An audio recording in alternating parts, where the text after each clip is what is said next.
Ginhiwat ang opisyal nga pagsugod sang 100 days before Iloilo Dinagyang 2023 sa South Point SM City sining Oktubre 14, 2022.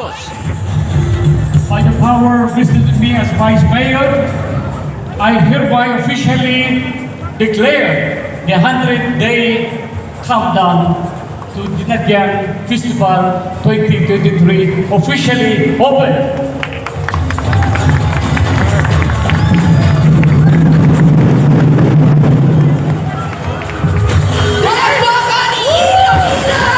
Ladies and gentlemen, and that is official!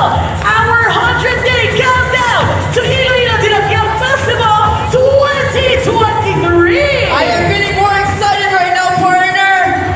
Grabe na ang feeling, no? Surreal lang ito yan, surreal lang ito katama that we are going to have the Iloilo Dinagyang Festival once again, live and face-to-face!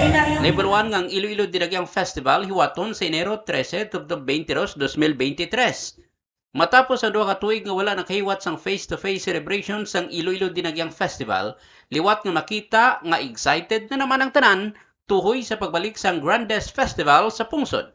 Ang Iloilo Dinagyang Festival mangin bigger, bolder, and brighter sa 2023.